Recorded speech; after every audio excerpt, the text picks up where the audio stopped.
الحمد لله نحمده ونستعينه ونستغفره ونؤمن به ونتوكل عليه ونعوذ بالله من شرور أنفسنا ومن سيئات أعمالنا من يهده الله فلا مضل له ومن يضلله فلا هادي له وأشهد أن لا إله إلا الله وحده لا شريك له وأشهد أن سيدنا ونبينا ومولانا محمدا عبده ورسوله صلى الله تعالى على خير خلقه محمد وآله وأصحابه أجمعين أما بعد فأعوذ بالله من الشيطان الرجيم بسم الله الرحمن الرحيم إنا فتحنا لك فتحا مبينا ليغفر لك الله ما تقدم من ذنبك وما تأخر ويتم نعمته عليك ويهديك صراطا مستقيما آمنت بالله صدق الله مولانا العظيم وصدق رسوله النبي الكريم ونحن على ذلك من الشاهدين والشاكرين والحمد لله رب العالمين. بزرگان محترم و برادران عزیز، اللہ تعالیٰ نے ہم پر بڑا فضل فرمایا اور ہم پر بڑے احسان فرمائے کہ اللہ تعالیٰ نے پاکستان کو انڈیا پر، بھارت پر فتح مبین عطا فرمائی. یہ انڈیا جو ہے پاکستان کے مقابلے میں ہر اعتبار سے، ہر جہت سے فوقیت رکھتا ہے اور 5 گنا طاقت اس کی پاکستان کے مقابلے میں زیادہ ہے. تو جو پچھلے دنوں جنگ شروع کی تھی خود اسی نے ہی شروع کی تھی. ہم تو اس کی اپنے دفاع کے اندر سے لڑ رہے تھے، لیکن اس دفاع کے اندر بھی اللہ تعالیٰ نے ہمیں پوری کامرانی اور کامیابی عطا فرمائی اور ان کو ہی گھٹنے ٹیکنے پر اللہ تعالیٰ نے مجبور کر دیا. تو در حقیقت جیسے کہ فتح مکہ کے موقع پر جناب رسول اللہ صلی اللہ علیہ وسلم کو اللہ تعالیٰ نے فتح مبین عطا فرمائی، تو در حقیقت یہ بھی اس کی چھوٹی سی مثال ہے کہ ہم لوگ کمزور اور ضعیف، ہمارا اسلحہ بھی جو ہے وہ چھوٹے پیمانے کا، اور ان کے بعد ہم سے زیادہ طاقتور اسلحہ، جدید اسلحہ، لیکن ان سب کے باوجود اللہ تعالیٰ نے مسلمانوں کی عزت رکھ لی، ایک لاج رکھ لی کہ یہ مسلمان جو مجھے ماننے والے ہیں، یہ کلمہ گو ہیں، لا الہ الا اللہ محمد رسول اللہ پڑھنے والے، اللہ تعالیٰ نے اس کلمے کی لاج رکھ لی اور پوری دنیا کے اندر اللہ تعالیٰ نے ہمیں عزت اور شہرت عطا فرمائی. آج پوری دنیا کے اندر مسلمان بڑے خوشی کا اظہار کر رہے ہیں کہ کافروں پر، ہندوؤں پر، مشرکین پر اللہ تعالیٰ نے مسلمانوں کو بڑی اہم کامیابی عطا فرمائی اور اللہ تعالیٰ نے ہمارے دشمنوں کو ذلیل و خوار کر دیا. پوری دنیا کے اندر ان کی ذلت ہو رہی ہے, ان کی بدنامی ہو رہی ہے. کیوں؟ اس لیے کہ اللہ تعالیٰ کو یہ تکبر اور بڑائی اور غرور کے لیے ناپسند. ان کو اپنے اسلحے پر ناز تھا, اپنی فوج پر ناز تھا, اپنی تعداد پر بڑا ناز تھا کہ ہمارے پاس اتنا بڑا اسلحہ ہے, اتنے بڑے اتنی مقدار میں ہمارے پاس ہوائی جہاز ہیں اور اتنی بڑی ہمارے پاس فوج ہے. تو یہ تکبر اور ناز جو ہے یہ اللہ تعالیٰ کو ناپسند. اللہ تعالیٰ تکبر کو خاک میں ملا دیتے. اللہ تعالیٰ کو اصول دے. فرعون نے بھی تکبر ہی تو کیا تھا. اس کا دعویٰ کیا تھا؟ انا ربکم الاعلی. قرآن کریم میں اللہ تعالیٰ نے صاف فرما دیا کہ اس کا دعویٰ یہ تھا کہ انا ربکم الاعلی, کہ میں تمہارا بڑا خدا ہوں. نعوذ باللہ نعوذ باللہ. اللہ تعالیٰ کو ماننے والا نہیں تھا, اللہ تعالیٰ کا منکر تھا اور خود اپنی خدائی کا دعویٰ کر رہا تھا. تو اپنی خدائی کا دعویٰ یہ اپنی بڑائی اور کبر اور تکبر کی وجہ سے کر رہا تھا. اللہ تعالیٰ نے اس کو بھی دنیا کے اندر ہی نیست و نابود کر دیا, ذلیل و خوار. کبریائی کے بارے میں اللہ کا فرمایا, اللہ تعالیٰ فرماتے ہیں کہ الکبریاء ردائی, یہ بڑائی, یہ کبریائی یہ میری چادر ہے. ردائی یعنی تکبر اور بڑائی یہ میرا کام ہے, میں خدا ہوں, انسانوں کا کام نہیں. الکبریاء ردائی, کبریائی یہ میری چادر ہے. فمن نازعنی فیہ, جو شخص مجھ سے اس چادر کے اندر لڑائی کرے گا, جھگڑا کرے گا اور خدائی اور بڑائی کا دعویٰ کرے گا, فرمایا کہ میں اس کی گردن توڑ دوں گا. اللہ تعالیٰ فرمایا, اور اللہ تعالیٰ کا فرمانا سچا ہی ہوتا ہے. اور کوئی آپ دنیا کے اندر دیکھ لیں کہ جس نے بھی اپنی بڑائی کا دعویٰ کیا, اپنی خدائی کا دعویٰ کیا, تکبر کیا, ذلیل کیا, تکبر کیا تو اللہ تعالیٰ کو ذلیل کر دیا, رسوا کر دیا. قارون کو اپنے بڑے دعویٰ تھا کہ میرے پاس بڑی دولت ہے, ایک بڑا سرمایہ ہے, اور وہ دولت لے کر سب لوگوں کو فخر کیا کرتا تھا. باہر نکال کے لے جاتا تھا دولت کے خزانوں کو کہ دیکھو میرے پاس کتنی دولت ہے. اب جو دنیا کے جو طلبگار ہوتے تھے ان کے منہ میں پانی آ جاتا تھا, یعنی تلنا مسلمہ ہوتی ہے قارون, کاش کہ ہمیں بھی ایسی دولت مل جاتی جیسا قارون کو ملی. تو منہ میں پانی آ جاتا تھا دنیا داروں کے. لیکن جو دیندار تھے, جو آخرت کو ماننے والے تھے, انہوں نے کہا کہ نہیں, کہ اللہ تعالیٰ کی مرضی ہے, جس کو چاہتے ہیں عزت دیتے ہیں, جس کو چاہتے ہیں دولت دیتے ہیں, اور جب چاہتے ہیں چھین بھی لیتے ہیں. جب اس نے اپنی دولت پر ناز کیا, فخر کیا, اللہ تعالیٰ نے خود اس کی دولت کو, اس کے پورے خزانے کو اور اس کے گھر کو اس سمیت جو ہے زمین کے اندر دھسا دیا, زمین کے اندر دھسا. یہ کبریائی جو ہے یہ اللہ تعالیٰ کی چادر ہے. یہ ہندوستان اور اس کے حکمران یہ بڑے فخر اور ناز سے کہا کرتے ہیں کہ ہمارے پاس رافیل ہے, ہمارے پاس فلانا ہے, ہمارے پاس ڈرون ہے. لیکن ان کے سارے رافیل اور سارے ڈرون سب جو ہے وہ سب جو ہے نکمے ہوں گے, ناکارہ. تو اللہ تعالیٰ کی مشیت اس کا دنیا کے اندر کار فرما ہے. اس پر اللہ تعالیٰ کا شکر ادا کرنا چاہیے. یا اللہ آپ ہی کا شکر ہے, آپ کا احسان ہے کہ اللہ تعالیٰ نے ہمارے فوجیوں کے اندر ایسی ہمت اور حوصلہ عطا فرمایا کہ انہوں نے شاہین کی طرح جو ہے جھپٹا اور وہ لوگ اور ان کو جو تباہ و برباد کر دیا, ان کے جو ہے طیاروں کو ختم کیا اور ان کے جو مختلف مقامات کو تباہ و برباد کر دیا. جب اللہ تعالیٰ کی طرف سے تھا, انسان کے بس میں کچھ بھی نہیں ہے جب تک کہ اللہ تعالیٰ کی مشیت شامل نہ ہو. وما تشاءون الا ان یشاء اللہ,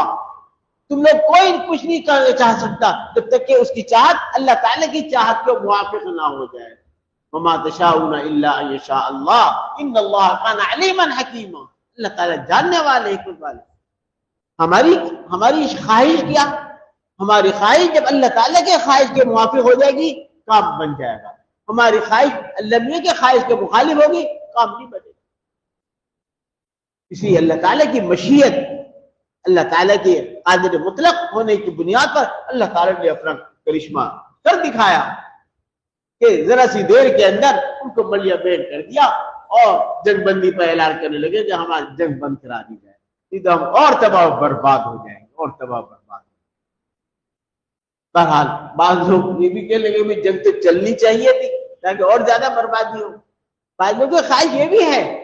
لیکن دیکھو میں نے جیسے پچھلے بھی بتایا تھا کہ فرمایا کہ جنگ کو طلب مت، حدیث شریف منع فرمایا،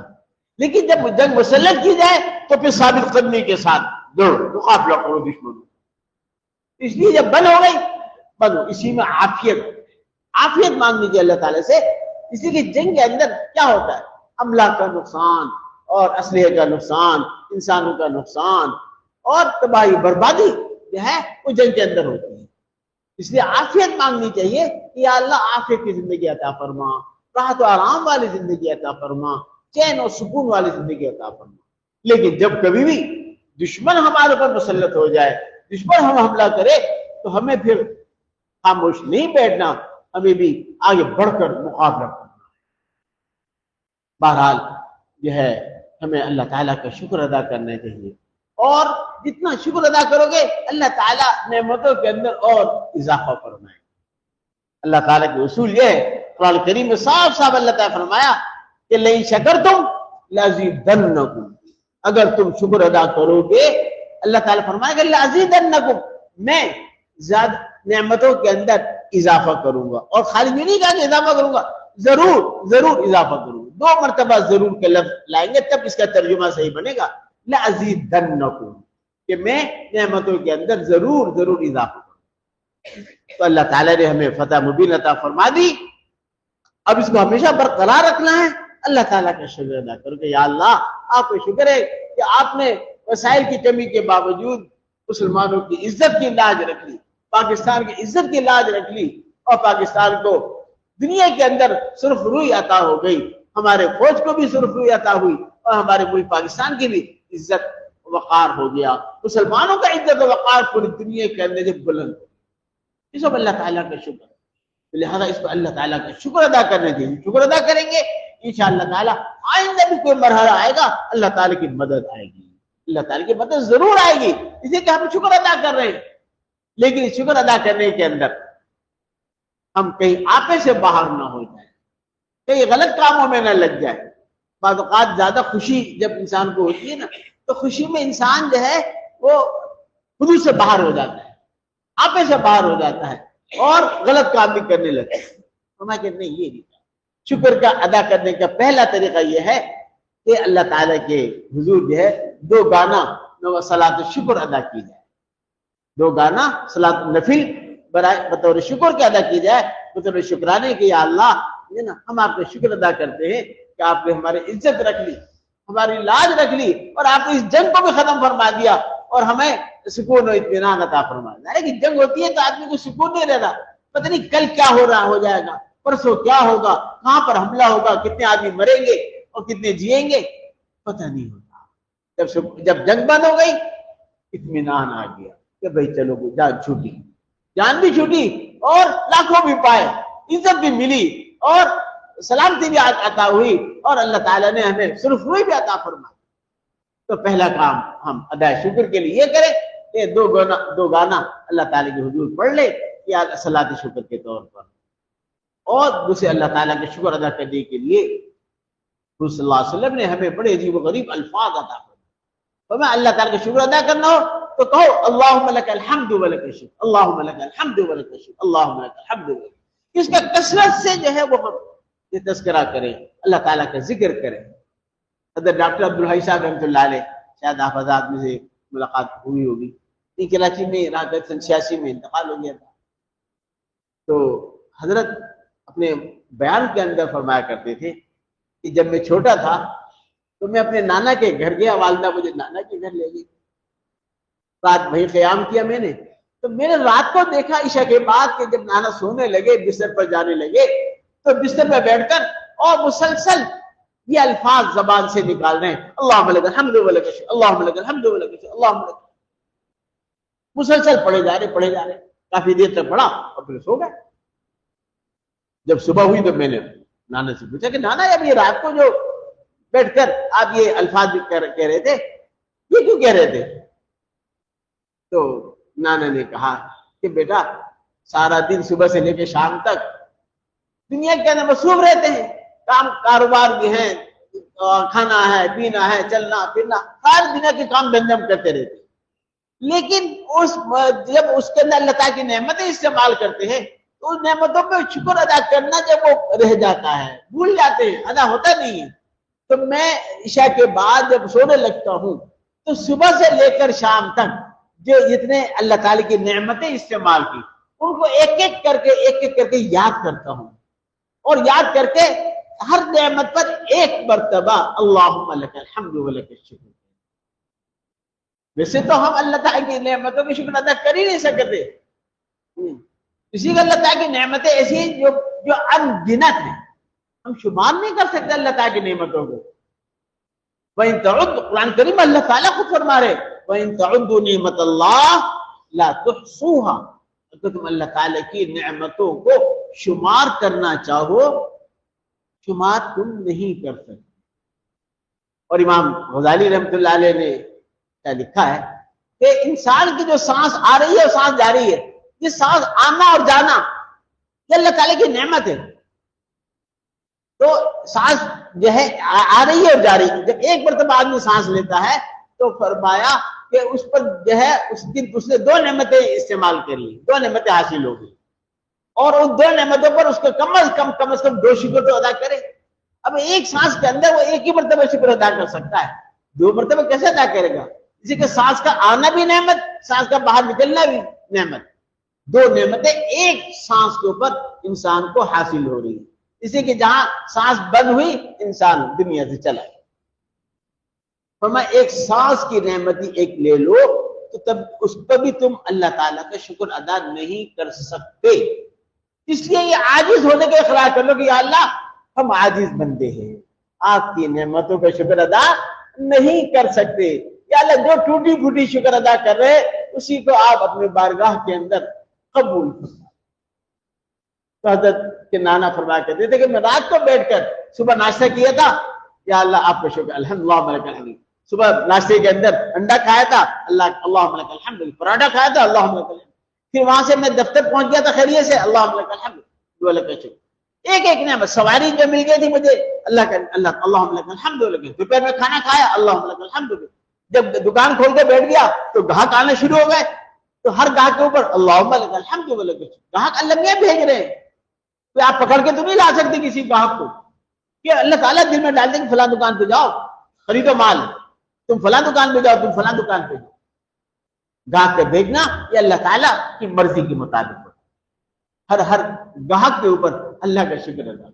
دکان میں بیٹھے موقع نہیں مل رہا رات کو بیٹھ کر کر لو، تو صبح سے لے کے شام تک جتنی نعمتیں مجھے عطا ہوتی ہیں تو میں ان پر ایک مرتبہ اللہ کا شکر ادا کرتا ہوں اور یہ کہہ دیتا ہوں اللہم لک الحمد۔ اور یاد رکھیں یہ شیطان جو ہے نا اس سے بڑا ذلیل و خوار ہے، شیطان انسان کو ناشکری پر آمادہ کرتا ہے کہ انسان ناشکرہ بن جائے، اللہ کا شکر ادا نہ کرے۔ چنانچہ جب اللہ تعالیٰ نے اس کو راندہ درگاہ فرمایا اور اس کو جو ہے رحمت سے دور فرمایا تو اس نے کیا کہا تھا کہ لَآتِيَنَّهُم مِّن بَيْنِ أَيْدِيهِمْ وَمِنْ خَلْفِهِمْ وَعَنْ أَيْمَانِهِمْ وَعَنْ شَمَائِلِهِمْ، کہ میں بنی ابن آدم کو میں بہکاؤں گا، کہ آدم کی وجہ سے مجھے مردود کیا گیا تو میں بھی اس کو چھوڑوں گا نہیں، اسے بدلہ لوں گا انسانوں سے، اور کیا میں ضرور آؤں گا انسان کے آگے سے، انسان کے پیچھے سے، انسان کے دائیں سے، انسان کے بائیں سے آؤں گا، چاروں طرف سے میں انسان کے پاس آؤں گا اور اس کو جو برگلاؤں گا اور اس کو بہکاؤں گا اور اس کو جو گناہ پر آمادہ کروں گا۔ اور آخر میں فرمایا وَلَا تَجِدُ أَكْثَرَهُمْ شَاكِرِينَ، اللہ تعالیٰ سے کہہ رہا ہے کہ آپ زیادہ شکر گزار بندے آپ نہیں پائیں گے، یعنی سب کو ناشکری کے اندر میں مبتلا کر دوں گا۔ تو شیطان کا حربہ یہ کہ انسان کو ناشکری پر جو ہے مبتلا کر دے، اس لیے شکر کریں گے اللہ تعالیٰ شیطان کی کمر جو اس سے توڑیں گے، اس لیے شکر کو پکڑ لو۔ فرمایا کہ شکر جو ہے نا یہ 1000 عبادات سے افضل عبادت ہے، بہترین۔ اور الفاظ بھی حضور صلی اللہ علیہ وسلم نے ایک یہ الفاظ ہے جو میں نے آپ کو ابھی بتایا کہ اللہم لک الحمد ولک الشکر، اور الفاظ ایک حدیث میں فرمایا کہ یہ یوں اللہ تعالیٰ سے یہ شکر ادا کرو کہ اللہم لک الحمد حمدا دائما مع الدوام، اے اللہ آپ کی حمد و ثنا کیسی؟ حمدن دائما، دائمی، ہمیشہ کی حمد،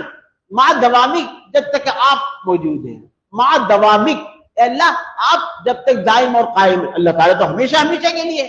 فرمایا کہ میری حمد بھی میں وہی حمد مانگتا ہوں جو ہمیشہ باقی رہے، حمدن دائما مع دوامی، اور اللہم لک الحمد حمدا خالدا مع خلود، خالد ہمیشہ رہنے والا، اللہ تعالیٰ خالد ہے، اور دنیا جنت میں ہم جائیں گے تو ہم بھی خالدین فیہا ابدا بن جائیں گے، ہم بھی خالد ہو جائیں گے۔ اے اللہ میں آپ کی ایسی حمد کر رہا ہوں جو ہمیشہ رہنے والی ہو، خالدا مع خلودک، یا اللہ جیسا آپ خالد ہیں یا اللہ میری حمد بھی ہمیشہ کے لیے ہو، خالدا مع خلودک، اللہم لک الحمد حمدا لا منتہا لہ دون مشیت، یا اللہ میں ایسی حمد کر رہا ہوں کہ آپ کی مشیت کے بغیر اس کی کوئی انتہا نہ رہے، آپ جب چاہے تو وہ بند ہو جائے، ولا میں چاہ رہا ہوں کہ وہ مشیت جو ہمیشہ ہمیشہ باقی رہے۔ یہ الفاظ سے دعا کریں۔ اور اللہم لک الحمد عدد خلقک، اللہ آپ کے حمدیں کتنی؟ مخلوق کی تعداد کے برابر، یعنی دنیا میں جتنے حجر شجر درخت پتھر پہاڑ اور جو بھی چیزیں ہیں ریت کے ذرات ان سب کی تعداد کے برابر یا اللہ میں آپ کی حمد کر رہا ہوں، عدد خلقک، اللہم لک الحمد رضا نفسی، اے اللہ میں آپ کی اتنی حمد کر رہا ہوں جس سے آپ راضی ہو جائیں، جس سے آپ راضی ہو جائیں اتنی تعداد میں یا اللہ میں آپ کی حمد کر رہا ہوں۔ اللہم لک الحمد زینت عرشک، اللہ عرش کے وزن کے برابر میں آپ کی حمد کر رہا ہوں۔ عرش کا وزن، عرش کیا ہے؟ ساتوں آسمان و زمین کو محیط عرش۔ اللہم لک الحمد مداد کلماتی، اے اللہ آپ کے کلمات کی روشنائی کی مقدار کے برابر میں آپ کی حمد کرتا ہوں۔ اور اللہ تعالی کلمات کی روشنائی، یہ سمندر کو دیکھ لو، سمندر کو جو ہے سارا روشنائی بنا دو اور اسے لکھنا شروع کرو تو کتنے کلمات لکھے جائیں گے؟ ارے اللہ کے کلمات اتنے ہیں سمندر سارا ختم ہو جائے گا، اور سمندر لے آؤ وہ بھی ختم ہو جائے گا، لیکن اللہ کے کلمات ختم نہیں ہوں گے۔ تو دعا کے اندر ہی الفاظ حضور صلی اللہ علیہ وسلم نے سکھا دیے کہ مداد کلماتی، یا اللہ آپ کے کلمات کی لکھنے کے اندر جتنی مداد کے معنی انک، روشنائی، جتنی روشنائی درکار ہوگی اس کے برابر میں آپ کی حمد و ثنا۔ یہ چھوٹے چھوٹے الفاظ ہیں، ہم اس کو یاد کر لیں اور اللہ کا شکر ادا کریں اور نعمتوں کے اندر اضافہ کراتے چلے جائیں۔ اللہ تعالیٰ ہم سب کو اپنا شکر ادا کرنے کی توفیق عطا فرمائے۔ اللہ تعالیٰ آئندہ بھی جب کبھی بھی یا اللہ کبھی بھی جو ان جاہلوں سے اور ان دشمنوں سے واسطہ پڑے یا اللہ مسلمانوں کو کامیابی اور کامرانی عطا فرما، اور غرور تکبر سے یا اللہ ہمیں نجات عطا فرما، اور اپنے آگے سر سجود رہنے کی اللہ تعالیٰ ہمیں توفیق عطا فرما۔ وآخر دعوانا الحمدللہ رب العالمین۔